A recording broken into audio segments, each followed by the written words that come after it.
So, what is good, YouTube? It's your boy Thing, aka Leo. You can call me Leo. Yeah. By the way, we're not gonna start playing video games now. I have to go shower and come and clean this mess behind me. I think you cannot see it. You can see. Look at my back, bro. Behind me, bro, it's all messy. I haven't cleaned it. I mean, it's not that like stain, but only mess I made. Oh shit. All right, so I'm gonna go shower a little bit, then I'll come back and study maybe an hour or something, I don't know. And then we're gonna, after studying, we're gonna start playing some game, bro. Maybe Roblox Dead Rail, something like that. By the way, don't forget to subscribe if you're new to the channel. Here, I did. Oh, I forgot to pin. All right, Astro was good, man. Oh shit. Yeah, bro, you're first here. Maybe on YouTube, but I don't know if you're first on Twitch, because I don't see anybody on Twitch yet. Oh, there's one person on Twitch right now. But I'm gonna go shower a little bit, so we'll come back soon. Hi guys. Not starting yet. Maybe in 10 minutes. All right. I'll see you later.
Alright, y'all, so I just finished taking shower, but again, I have to clean my room first, but by the way, I need to go down a little bit because I forgot some stuff there.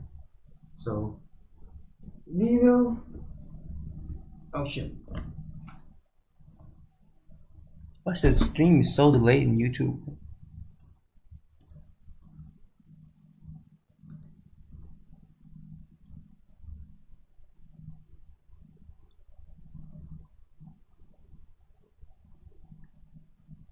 It doesn't show, is it?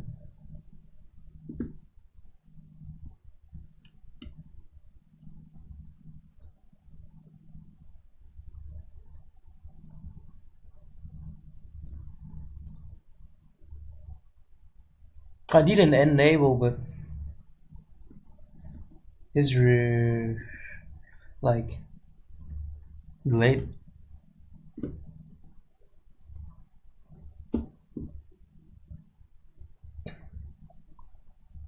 All right, so Ahmed, what is the point of saying that? What is that? What is my username? My username is the same as my YouTube and Twitch account. What is that? By the way, guys, I need to go down a little bit and I'll be back soon. Just only 10 seconds.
Alright. So I need to clean my room first. So this is what I was going for. This breeding method. New breeding method, bro. So I just drank these juice in the last morning, bro. I'm not getting like diagnosed with diarrhea.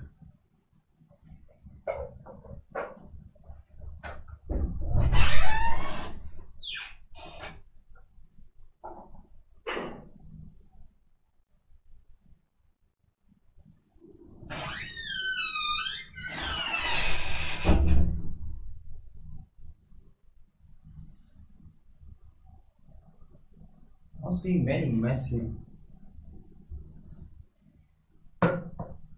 Let's play the music. Can you play the music? What?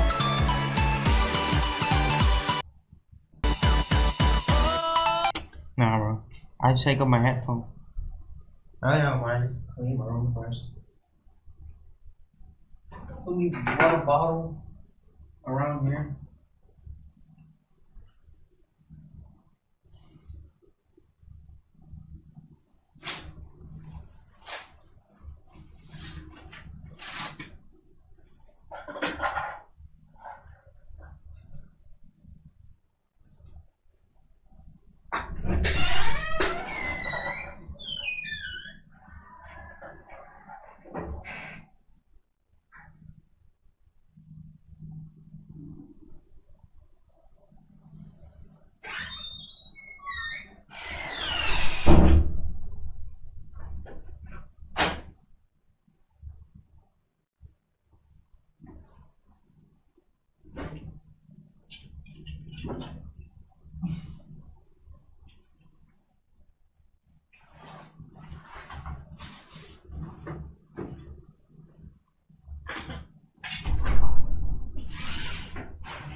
Alright, man, alright.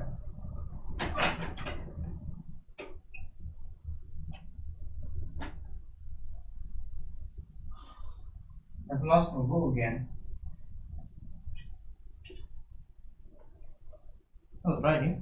No, that's not the book I'm looking for right now. Not it.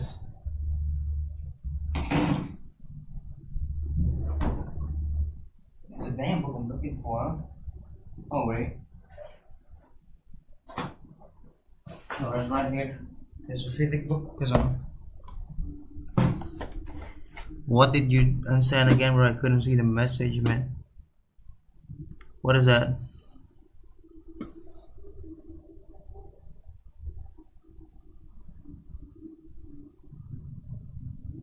Alright, y'all, so I think that's it. Maybe I got the study now.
So,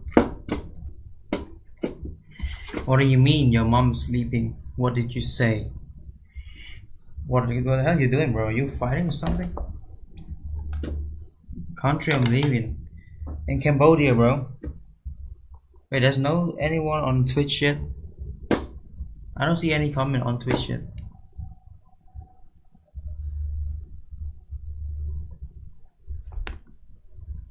I don't know if you know my country or not. What the fuck, bro? I'm still in the part that I'm not just shower.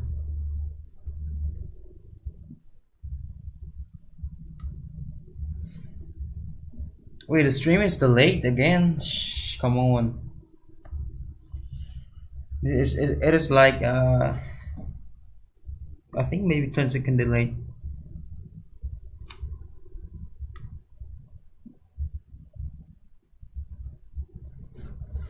This is so hot here.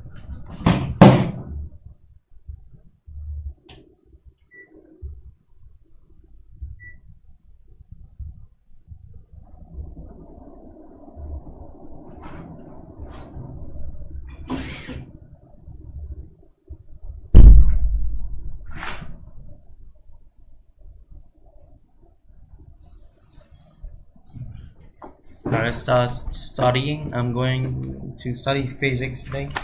Oh shit. Where is the papers?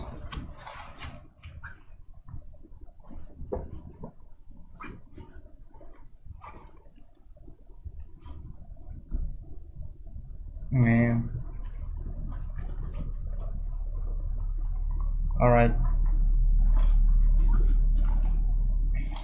The hell are these? The fuck is in there?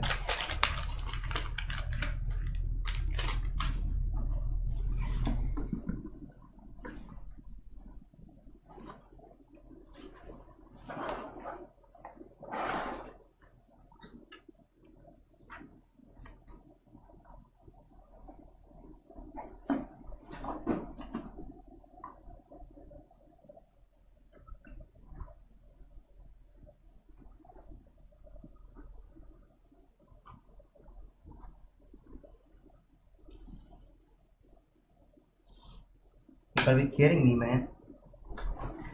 I lost that paper.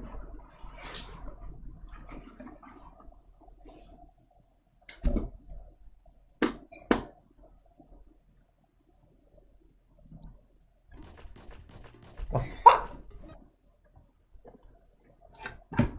In the 21st century, 12 leagues had a team reach the quarterfinals of the Champions League. Of course, the top 5 leagues, Liga Portugal and Eredivisie as well. Besides that, we had a team from the Russian League with CSKA Moscow, Ukrainian League with Shakhtar, Turkish Super League with Galatasaray and Fenerbahce, the Greek League in the 2000s with Panathinaikos, but the final one might be surprising. It's the Cypriot League, who had a team that made it to the final 8 of the Champions League in the 2011-12 season. Located southeast of Greece, Cyprus is an island country in the Mediterranean Sea with a population of only around 1 million people. Football was introduced to Cyprus early in the 20th century by the English, but their national team hasn't seen any success as they never came close to qualifying for any major tournaments. However, their top teams regularly qualify for European competitions. This season, they had 3 teams qualify for the knockout stages of the Conference League. However, the biggest success of Cypriot football happened in 2011-12 season when Apoel reached quarterfinals of the Champions League. Founded in 1926 in Nicosia, Apoel FC quickly established itself as a powerhouse in Cypriot football. Apoel became a founding member of the Cyprus Football Association in 1934 and won their first Cypriot championship 2 years later. Nicosia has also another team in the domestic league, Omonia. Apoel was founded to represent the Greek population of the capital city, and many of their fans supported the idea of incorporating Cyprus into Greece. Apoel was traditionally linked to right-wing Greek nationalism and the establishment. Meanwhile, Omonia was founded in 1948 after a political split in Cypriot football. It was created by left-wing players expelled from Apoel and others during the Greek Civil War era. Omonia is usually linked to working class, communist or socialist values and anti-establishment ideas. Together, these two teams have dominated Cypriot football, with Apoel winning 29 league titles and Omonia 21. However, Apoel wasn't satisfied with only domestic success. At the beginning of 21st century, the league was hovering around 30th place and teams from Cyprus struggled in European competitions, failing to qualify for many years. That all changed in 2008 when another team, Anorthosis, qualified for the Champions League group stage. Apoel followed them by qualifying a year later and getting draws against teams like Atletico and Chelsea, but they ended up finishing last in their first Champions League campaign. They were back in Champions League 2 seasons later. Apoel had to start their campaign in the second round against an Albanian team, which they defeated 6-0. A tough opponent was waiting in the next round, Slovan Bratislava. After a draw draw in the first leg, they defeated them 2-0 away from home in the second fixture to qualify for the next round. In the final round, a Polish team, Wisła Kraków, was waiting for them. The Polish team won the first leg 1-0 at home, and Apoel had a big task ahead of them. In the scorching heat of Cyprus, Apoel FC overcame Wisła Kraków in a memorable match. With the score being 2-1 to Apoel, Wisła would have advanced on away goals. That was until Apoel striker Ailton scored a goal in the 87th minute that helped them qualify for the Champions League group stage. Apoel qualified for Europe for the second time. However, this time they got pretty lucky with the draw. They got drawn into a group with Porto, Shakhtar and Zenit. Not bad considering they could have been in Group A instead of Napoli, with teams like Bayern, Man City and Villarreal. Don't get me wrong though, Apoel FC were still the underdogs. Their squad was worth just less than 20 million euros. That's many times less than their rivals. Their first game was against Zenit. The Russians took the lead, but 10 minutes later Apoel got 2 quick goals. The game ended 2-1 and Apoel were able to walk away with the first ever Champions League group stage win. After drawing both Donetsk and Porto away in the second and third game, they would take on Porto at home in the fourth match. Just before half-time, Apoel got a penalty that Ailton converted. As the game went on, it seemed like Apoel just might get those 3 points. Then, in the 89th minute, James Rodriguez made his way into the box and won a penalty. Hulk stepped up and took the penalty away. But the game was not over. Within a minute, Apoel got the ball up the right side and a low cross into the box reached Manduka, who scored the winner in the 90th minute. They drew their next game with Zenit 0-0, which meant they secured qualification to the knockout stage with 1 game remaining. They lost the last game to Shakhtar, but they still finished top of the group. They drew Lyon in the round of 16, another team that was worth many times more than Apoel and had players such as Hugo Lloris, Michel Bastos or a young Lacazette. It was Lacazette who scored the only goal in the first leg as Lyon dominated the game with 63% possession and 15 shots in comparison to only 1 by Apoel. However, 1-0 wasn't a huge lead, and Apoel fans were positive about the second leg. In Cyprus, Apoel had more possession and created more chances. Manduka opened the score in the 9th minute and it stayed like that until the end of the regular and extra time. In the penalty shootout that followed, Apoel goalkeeper saved penalties from Lacazette and Michel Bastos, becoming a hero for Apoel. The goal scorer, Manduka, was asked who he would want to avoid. He said, "I don't want Barcelona. No one wants them."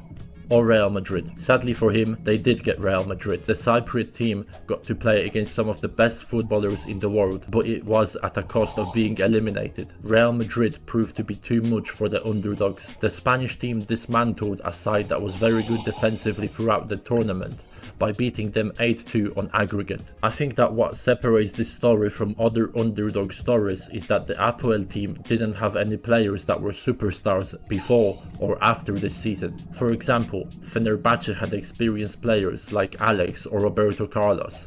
Ajax had a lot of wonder kids that were sold for big money. And the same can be said about the Brazilians from Shakhtar, who moved to other top European clubs. That cannot be said about Apoel players. Their top goal scorer in Champions League, Ailton, was sold for only 2 million euros to Terek Grozny before moving to the Middle East a few years later. Manduka, who scored some important goals in the Champions League, also didn't have a memorable career. The best club he played for was Benfica, where he spent 1 season and scored 1 goal in 16 games. Esteban Solari is probably more known for his family ties rather than his career. He is the brother of Santiago Solari, former Real Madrid player and also a cousin of Fernando Redondo. Nuno Moraes was at Chelsea for a few years before joining Apoel, but he only made 4 Premier League appearances. It makes sense you didn't hear much about Apoel players after 2012, as it was quite an old team. The youngest player that was regularly starting games was 25 years old. It was Ivan Trikovski, whose 1 million move to Club Bruges didn't work out, and he was back to playing in Cyprus a few years later, where he is still playing today.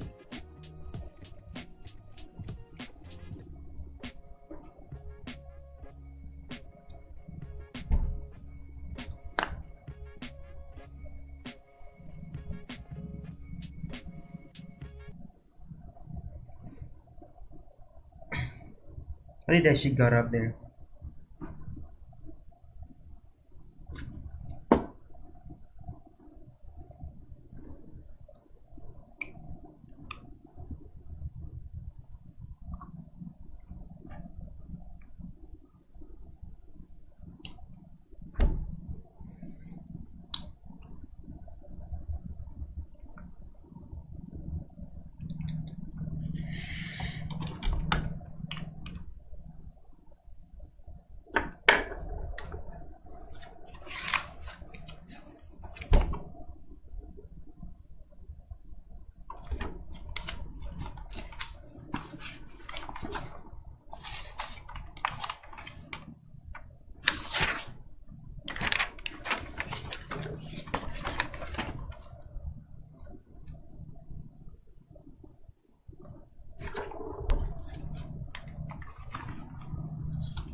Oh shit. I want a summary.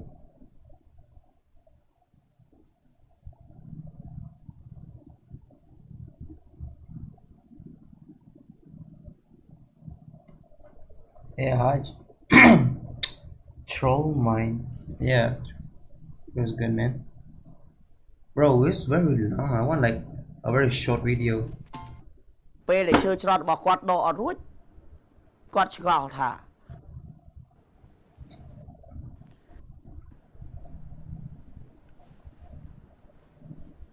សួស្តីបងប្អូនសិស្សានុសិស្សថ្នាក់ទី12ជាទីមេត្រី Alright man, thanks a lot dude. Thanks a យើង lot. នឹងវិលមកជួបគ្នានៅក្នុងមេរៀនរូបវិទ្យាជាមួយខ្ញុំ I hope to.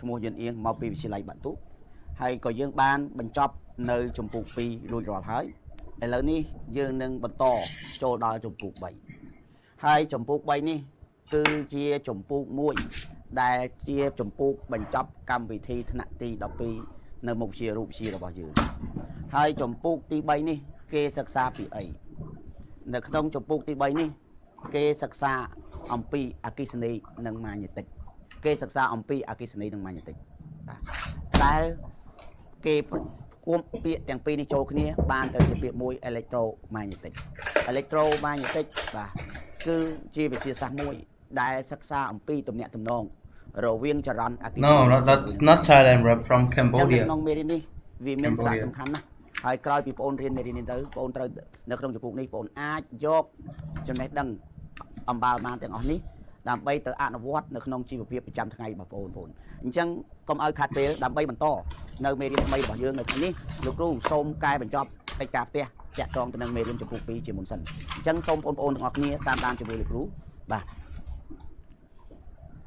ណានៅពេលដែលសំណុំចំណុចអមានលក្ខខណ្ឌដេអងបូកដេដឺបាទស្មើពីការលំដានោះចំណុចទាំងពីរនៃប្រភពមានរាងដូចម្ដេចនិងចំណុចទាំងពីរនៃប្រភពនោះជាអ្វីឃើញទេនេះយើងបានរៀនរួចហើយថាកាលណាបើអូនឃើញណាដេអងបូកដេដឺស្មើពីការលំដានោះចំណុចទាំងពីរហ្នឹងណាចំណុចទាំងពីរនៃប្រភពវាជា e ពាក់បូល1សន្តានវាជា e ពាក់បូល1សន្តានហើយចំណុចទាំងពីរនៃប្រភពនោះគឺជាគំនុំហ្វ្រង់ណាអញ្ចឹងអូនមើលមេរៀនឡើងវិញបាទសំណួរទី2តើចលនារលកមុននិងចលនារលកក្រោយនៅពេលដែលសញ្ញានៃអមទីទីតបានបណ្ដូរឆ្លងតម្លៃ0នឹងមានចលនាដូចម្ដេច It's speaking Khmer, bro.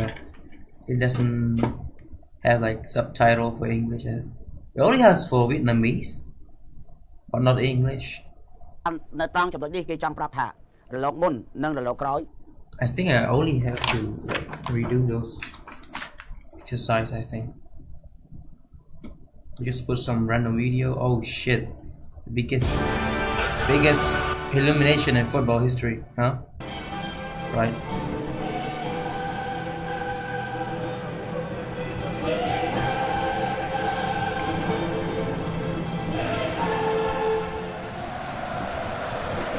Sergio Roberto, wearing 20, with an intriguing role again to play tonight. He's had a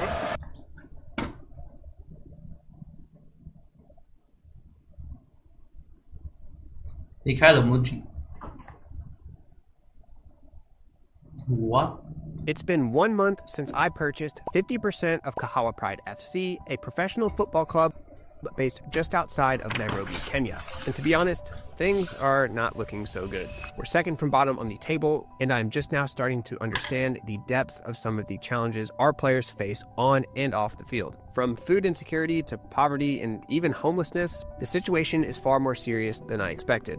It's safe to say we have a long road ahead. But the news is not all bad. We do have some positive things to share. And in this video, I will recap the first 8 weeks of match results and performance on the pitch. Then I will dive into the issues we are facing off the field and the real steps we are taking to fix them. And at the very end of this episode, we have a massive surprise for one of our star players. This is The Road to the Kenyan Premier League, Episode 2. Let's get into it.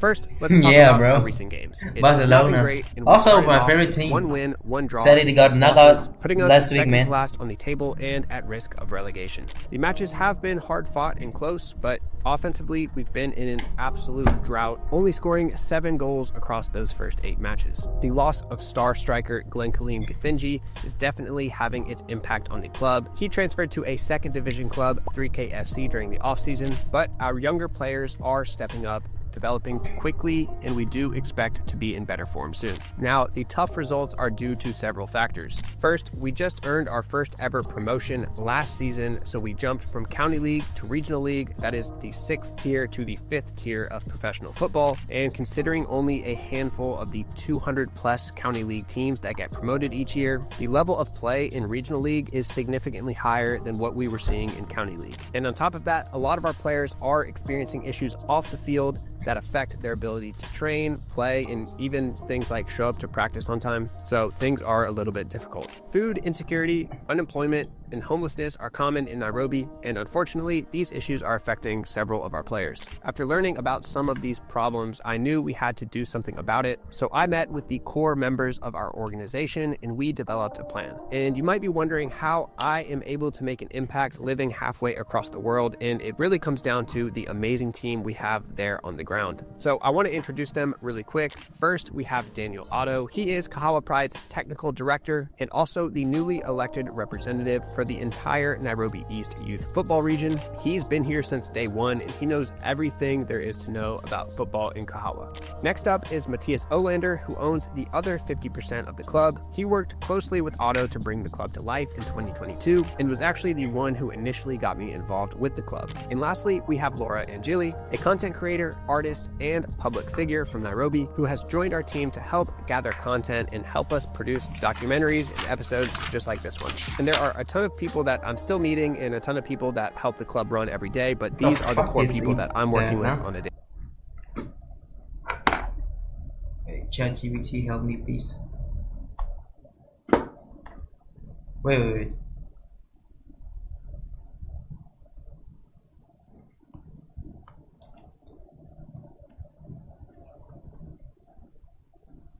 Holy shit.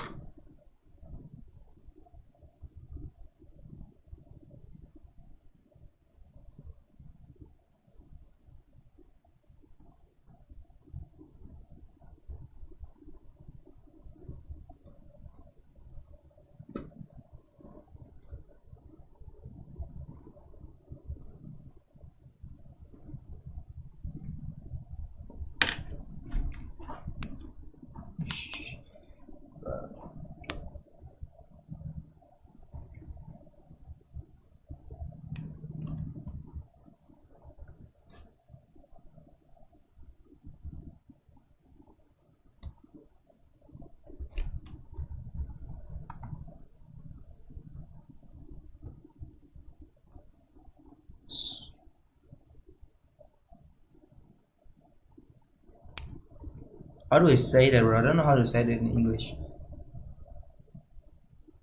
It is electrical solenoid wire. So this is what is that? How do I say that? Resistivity of material. Meter. Yeah. How do I say that in Khmer? Length of wire.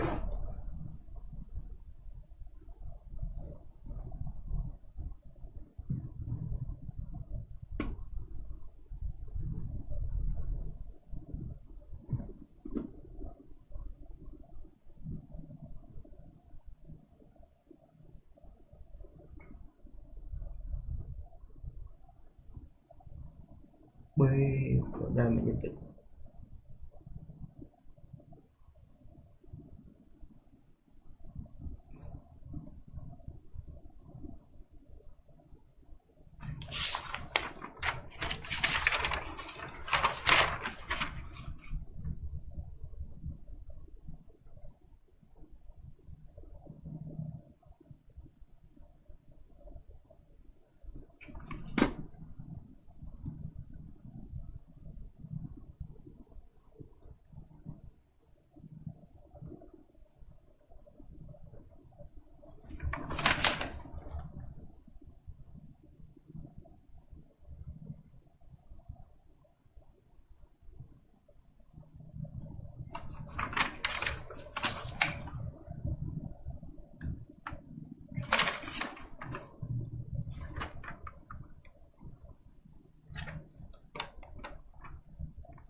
So Yo is your friend?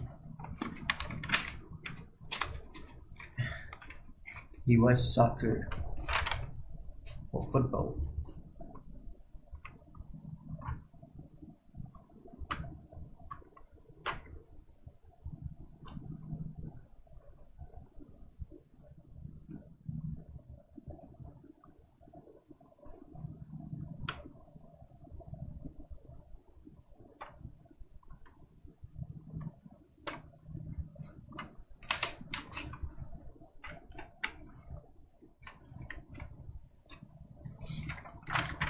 I don't know, bro. Maybe when I finish studying, because I'm having an exam soon, so I cannot be careless at all. Speaking of video. Daily basis. So after my first meeting with them as club owner, we all agreed on one thing. We need to provide employment opportunities for our players. And if you know anything about Nairobi, you know there is one job that is accessible to anyone and you can pretty much start immediately.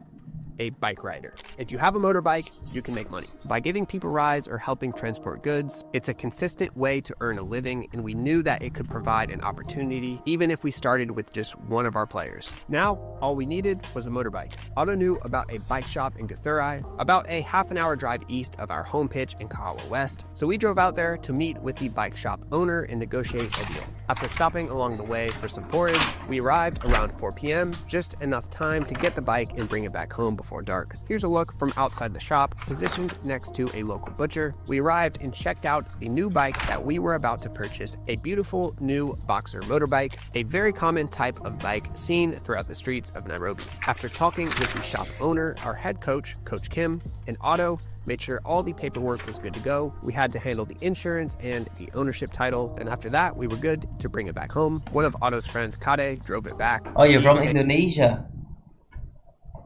So you're not really like far from me. Like kind of close. Not really close, but in the same region. Indonesia. Which part of Indonesia are you from? It's like there are like many different, like very big country. Many like people speaking different languages, right?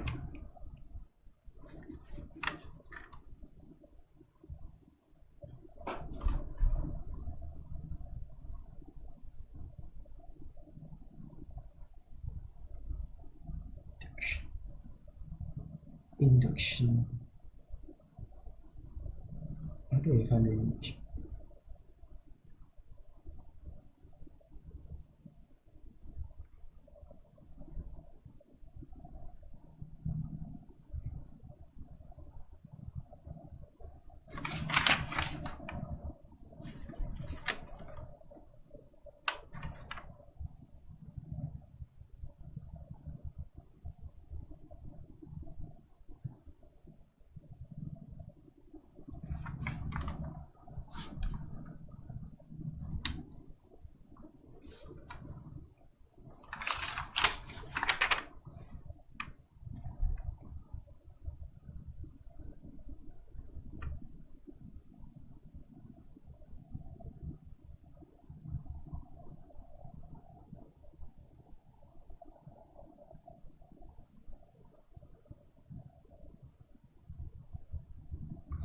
Xin thì mình rửa này cứ comfort.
Okay, so it has to be like 1.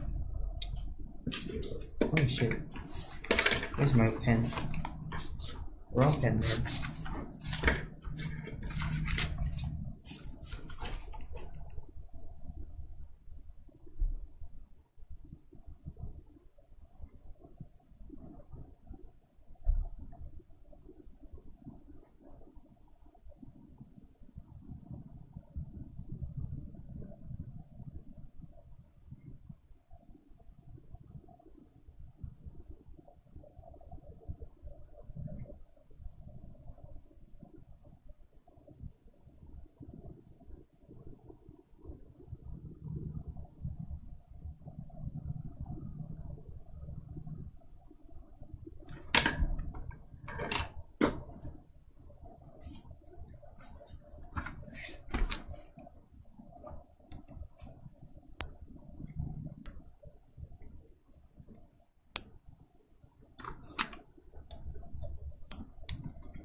Holy shit.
Okay, so my answer was correct. Alright.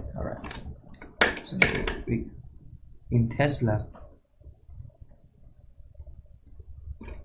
It's mentioned Tesla. So first came to help us transport the bike, and we ended up parking it in this local lot next to a few colorful shops. And that was pretty much it for day 1. We got some more porridge, some juice from the local shops, chilled with some of the nearby stray dogs, and then called it a day. The next day was match day against Tina United, a formidable opponent who currently sit 4th on the table. But what our team didn't know is that we had a massive surprise planned right before kickoff. Mapogo, our youth development team, had just finished their match and were gathered around the brand new bike, waiting for the surprise to happen, and we even invited Gatau, a very well-known Kenyan influencer, to the surprise event, and he gave some inspirational speeches to Mapogo and even our senior team later on, so the whole thing became kind of one big event. And of course, the bike had to be given to someone, so who did we decide to give it to? Introducing Robert Manyora, a Kahawa Pride legend and the player that we selected to receive this motorbike. The 21-year-old midfielder and club captain has been with the Kahawa Pride program since he was just 8 years old, and he even spent time with Premier League club Tusker FC, signing with their youth program and playing there for 1 year, then also spent time with Alphonse FC in the 2nd division, before finally returning to Kahawa Pride FC when we went through our rebranding phase in 2022. Manyora is the undisputed playmaker of the team and was a key piece in Gathinji's success, our star striker who transferred in the offseason. They were basically like Jordan and Pippen, dominating pretty much every single county league match that they played together in. He's the longest serving active player in our squad, and he has won several awards throughout the years for leadership and performance on and off the field. He's also building a family with a 4-year-old daughter, and he's one of the hardest working and most responsible players on our entire team. For work, he's actually already riding bikes, he's giving people rides, but he has never been able to own his own bike. He's always had to rent every single day, just trying to find a bike just so he can work. It makes it really hard for scheduling and just to have consistent work or a consistent income. But of course, all of that was about to change. Behind the scenes, Otto was helping coordinate the surprise, and we were setting things up for the big reveal. Finally, our entire team exited the locker room, and they were greeted by our entire youth program cheering and clapping around the brand new bike. Earlier that day, we had actually customized it so it looks a little bit different. We added our club colors just for a more personal touch. And at this point, nobody knew who was going to receive the bike. People had ideas, but nobody knew for sure. Right now, everyone just saw the bike, and we were waiting for the big announcement. But after a few more words of inspiration from Gatao, it was announced.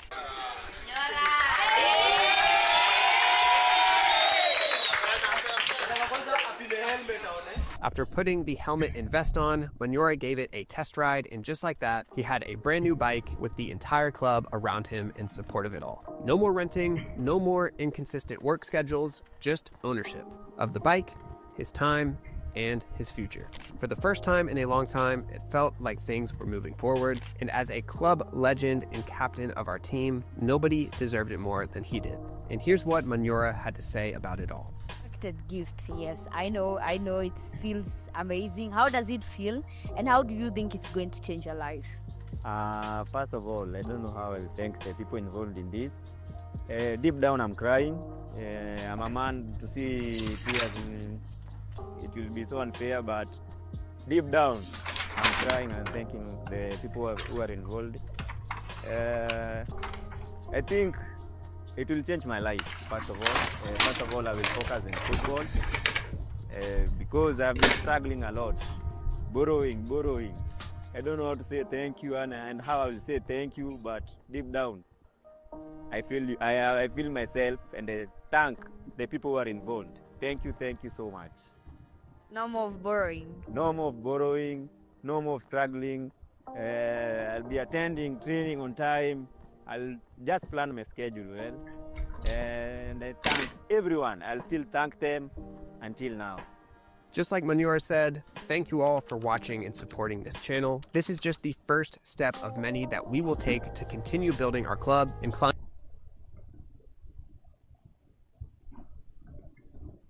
There are 20 teams in the Premier League. As of March 2025, 8 of them are currently undergoing or have recently completed a stadium renovation. That felt like a lot to me, so I looked into other leagues. It got even more intriguing when I did that. In the NFL, Buffalo, Tennessee, Jacksonville, I know, right, bro? But Carolina and Baltimore are like, currently renovating their just stadium or studying. about to. The LA Rams and the Las Vegas Raiders recently Also, not focusing on it, I also asked ChatGPT to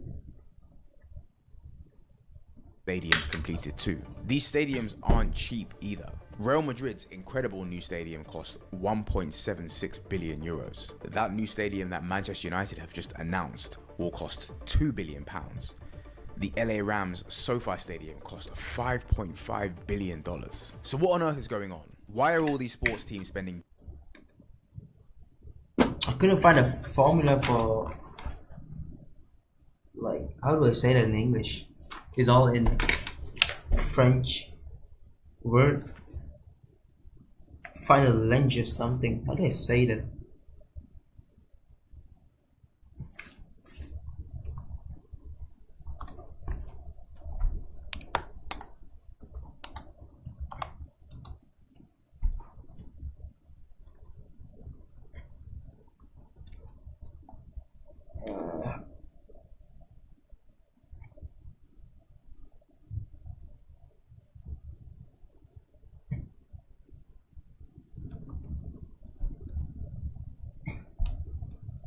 Oh shit.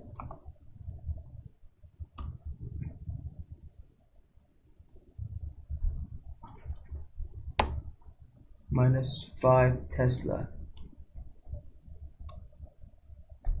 Find the length of it. How do I find it? Like, what form am I gonna use with?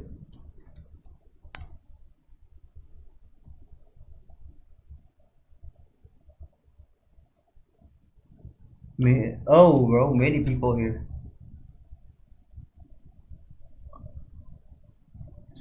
From Cambodia, man. From Cambodia.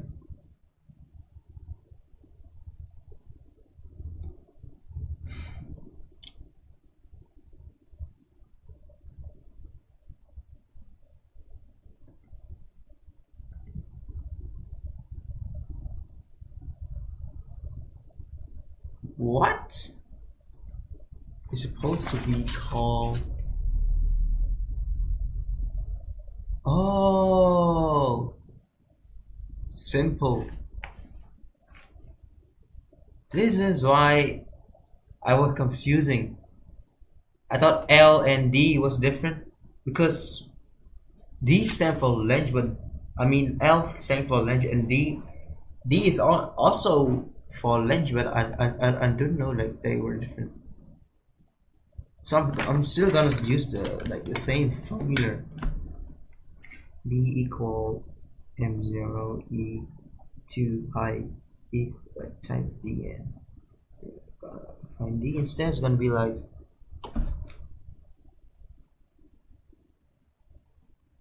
so. It's all. How do I? Well, I only need to move B. Like change, switch that place. So it's gonna be like. So wait, I'm gonna do get my own answer. I got a mustache, yeah, bro. No longer a kid, man. No longer a kid anymore. Billions on new stadiums. And why now? I'm Jordan, and I'm on a mission to make passionate sports fans just like you 1% more informed. So today, along with research from Travis Levinson, we're going to break down why so many clubs are hemorrhaging their short-term futures for these stadiums, how they're funding these projects, and why they're all doing them right now. To find out, it's probably best to start in my hometown of London.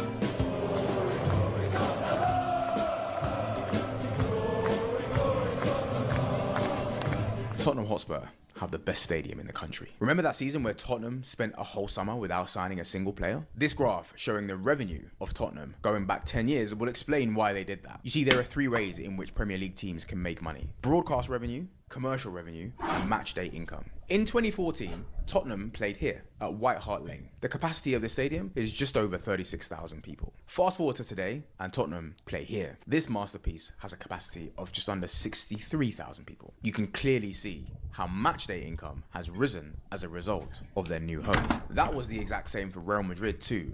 The new Santiago Bernabeu, we only have one season of accounts in the new stadium, but the increase in matchday income as a result of playing in the new Bernabeu, it's insane. What's crazy is you're probably not that familiar with your club speaking about matchday income. And that's because for the last 10 years or so, broadcast income has been such a revenue driver for all teams across the world. The Premier League has been, in particular, fantastic for this. The expansion in broadcast revenues has been a wonderful thing for the Premier League. The increase in exposure has massively driven revenues and increased the value of pretty much everything in the sport. However, for the first time, the growth in those revenues are starting to plateau. This is a graph showing the revenues from the Premier League for broadcasting going back the last 5 deal cycles. Those increases before were insane, but lately you'll see things start to flatten out. So like before, I looked into other leagues in Europe too, and it was a similar situation across Europe's top 5 leagues. This is a graph that shows the value of the broadcast deal today and the one immediately preceding it in Europe's top 5 leagues. The Premier League is here. La Liga is doing okay. The Bundesliga is slightly decreasing. Serie A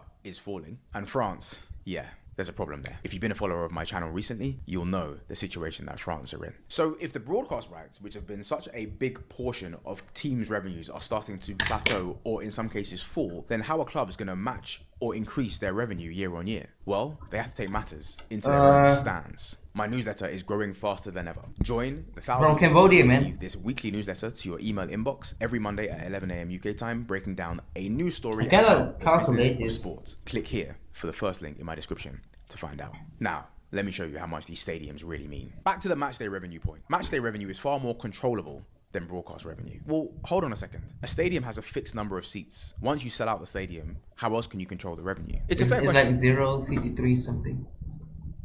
What? 2 centimeter? How, man? Oh, it was -7. I put -6 instead. How did it calculate it? Are we gonna remove that 5? Because we got 5 here and 5 here, so remove it. Yeah, I did remove that 5, and so it's. Oh, we still have that. Is this? But is the form is 2 pi d. Where is the pi gone, bro? Oh, wait. So there's also pi in the M0. This is why I should not memorize when I not yet remember everything. I should at least cheat a little bit. Let's maybe do again. If I've got my answer for 2 centimeter, then yeah, it means I'm correct. But the stadiums of today are not just football stadiums. They are entertainment complexes. Let's go back to that Spurs stadium. Spurs play anywhere between 19 and 25 home games a season. That delta depends on how well they do in cup competitions. Not only do Tottenham Hotspur play football at the stadium, there's also a track underneath the playing pitch for go-karting. Yes, the pitch moves to one side, allowing for a go-kart track underneath. They also host concerts. Beyonce, Lady Gaga, and 50 Cent will all perform there in the summer of 2025. Whenever there is a concert, Spurs get a slice of the commercial revenue taken from food and concessions on that day, and that's usually way more than what a football match would bring in. Boxing is there too, some pretty big fights. They also have an agreement with Saracens Rugby Club to host the Showdown every year too, which is always a sellout rugby event. They also have an excursion. You are allowed to walk on the roof of the stadium and have a look at the view across the whole of the city. I can't lie, I've done it myself. For some reason I haven't quite figured out, my dad is a lifelong Spurs fan. I took him there for Father's Day one time. It's actually quite cool. Bangladesh? A 30-story hotel. I watched some video of Bangladesh. Like, yeah, it's in South Asia. One of the most densely country in the world. Like, so many people.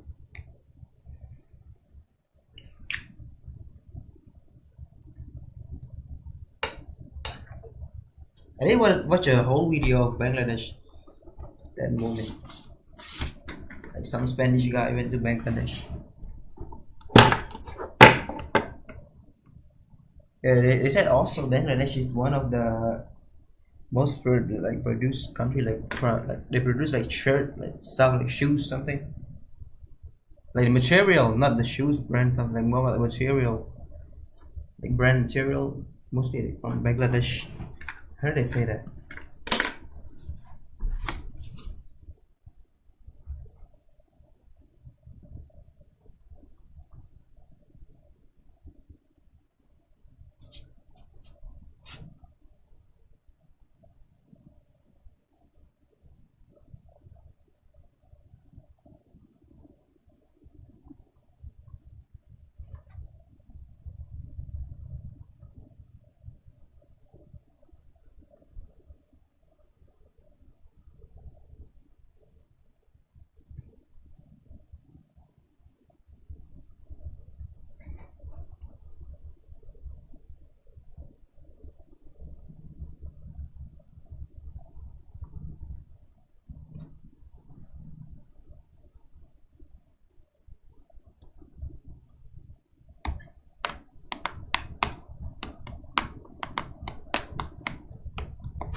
Bro, how?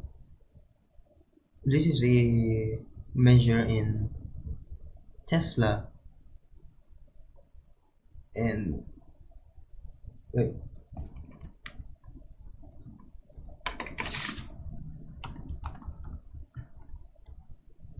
Can we actually convert it? It's a Weber. It's mean Weber in French. That's what we call it in Cambodia.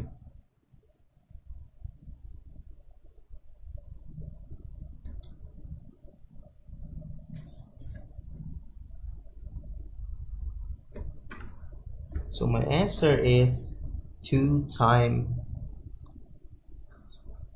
10. How do I say that? It's like how do I say that shit, huh? Like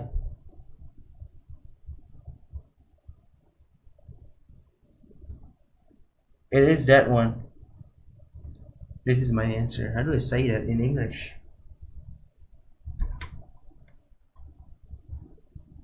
2 times 10 and then minus 5. That's my answer. Wow, why is that so small though? Is it correct? What? Oh, it's 2 minus 2, bro. Why did I say minus 5, man?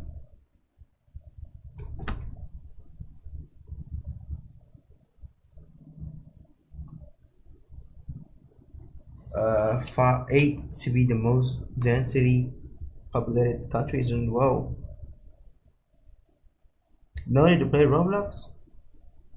Nah, I think maybe that's a good idea, but at least I just want some time to relax after the stream, because it will be a different stream, because I'm gonna end the stream and I'm gonna start playing video game not immediately after the stream. Maybe like I'm gonna take a small break and I'm gonna start playing later. You're gonna give 0 level or what? What do you mean with that?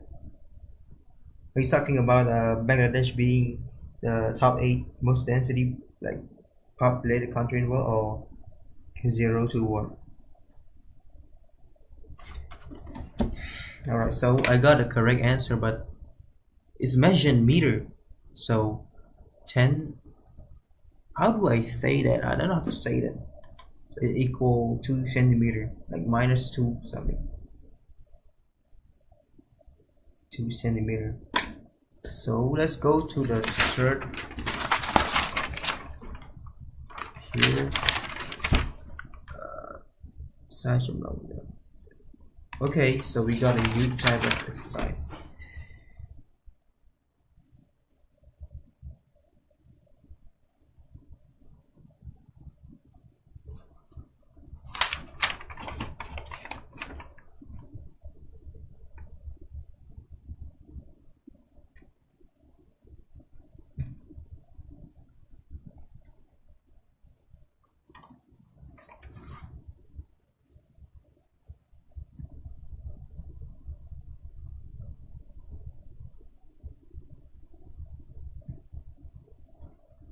All right, man. Which grade? Grade like grade in school? I'm in 12th grade, bro.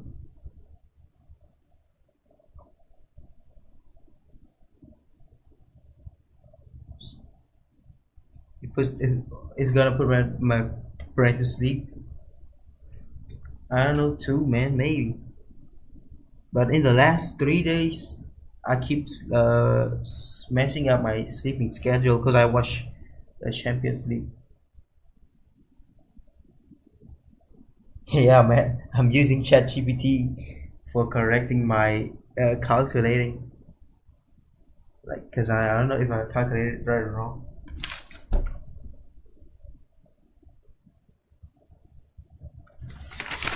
I'm gonna do the third one. We said D equal 6 pi centimeter and E is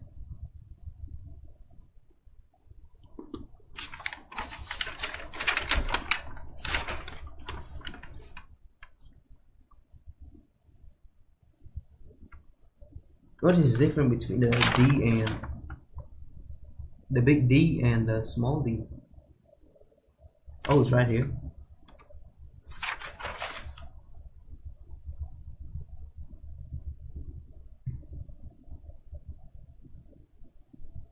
I think it's probably from the old lesson.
No, sorry, that's it.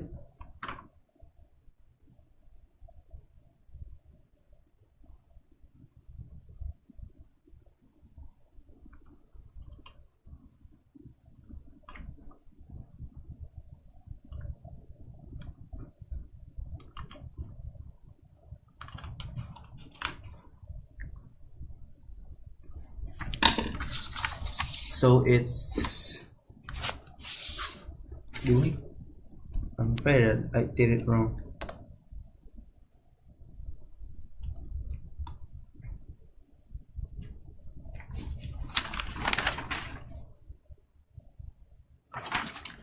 Six pi centimeters, so it's 6 times 3.14. But I don't think is we should change it.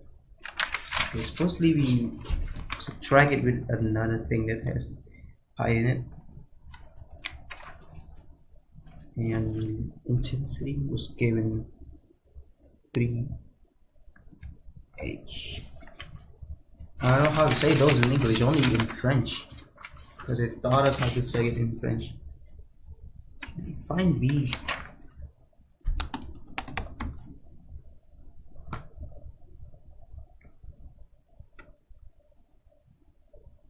Oh, so sales use this. Yeah, it's given the D instead and not the small d.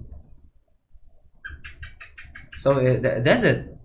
Like the difference between the small d and the big D is one is in meter and one is centimeter. Like the big D is diameter, which is like that's the same thing, but we have to convert it.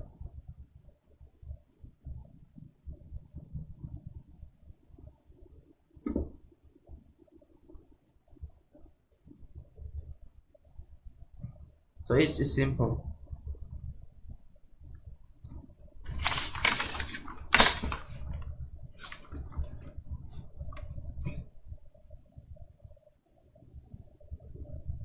So it's equal Bm0 times I, and then 2 pi d, but the d was given in the big D instead, so we're gonna convert it. It's gonna be like 0.06 pi, so it's gonna be 6 pi times minus 7, 3, and 2 pi.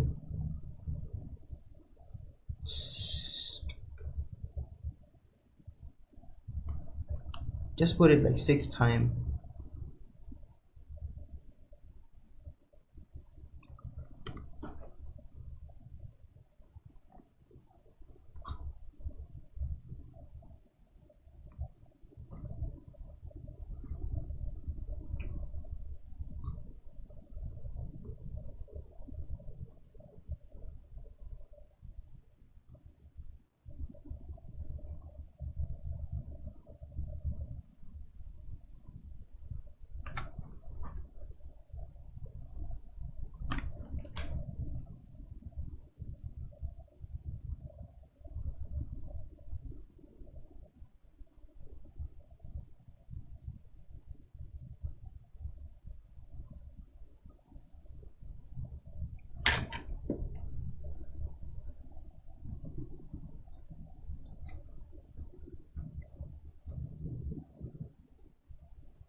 I still don't get it right, don't they? Like just, but the time is with 3 and then It's equal to square, and they subtract it with this. Or what? No, they don't subtract it.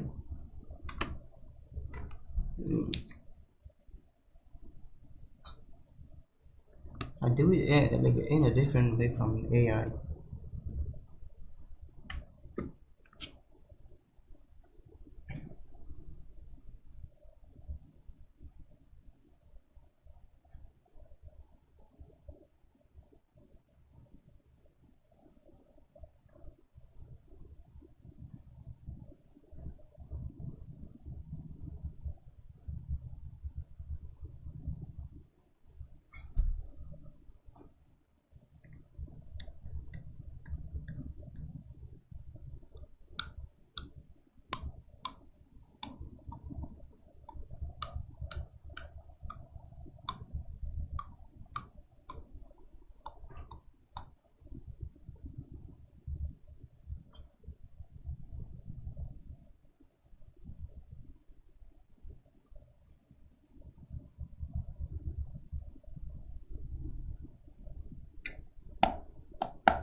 Damn, I messed up the paper, man.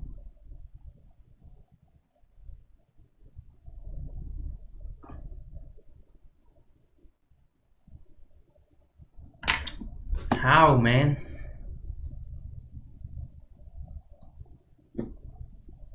I did get these number, but like 3.2 is correct, but I got this one, this part here wrong.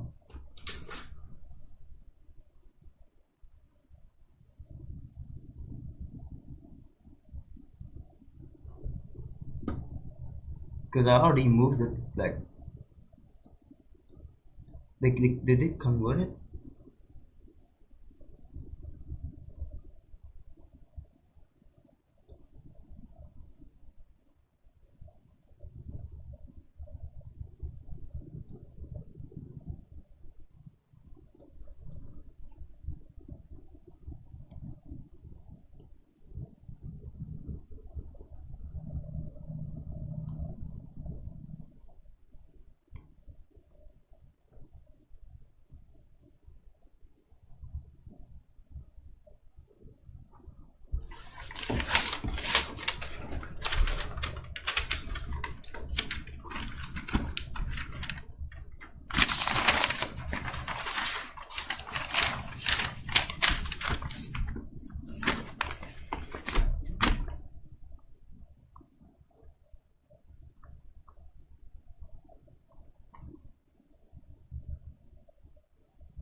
Oh, well, I think it's.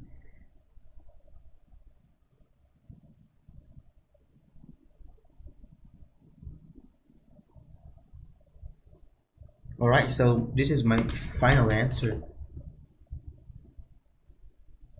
0.32 times 10. I don't know how to say that. This is my final answer here.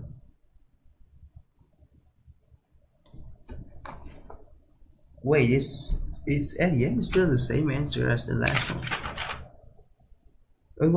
It was the same answer here. I don't know if you can see it or not. It was the same answer. They just like it was like 10 times this minus 5, and then they put it to minus 6 and move this in front. I don't know how to say that shit.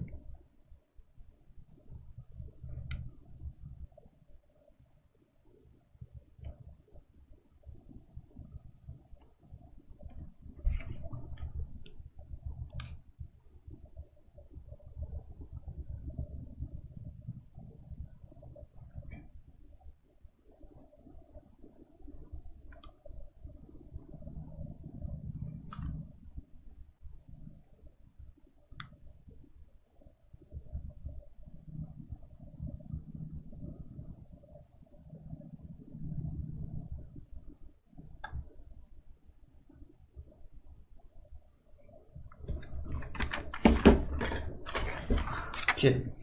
Where my phone almost falling off the table. Let's put it down there. We move to number 4. It's a flat board. Still the same formula. Give us like number of sphere.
This is 1,000 version.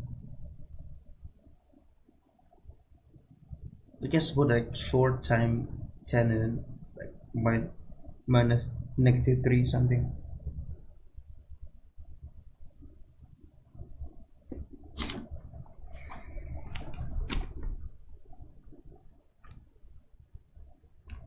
Yeah, bro.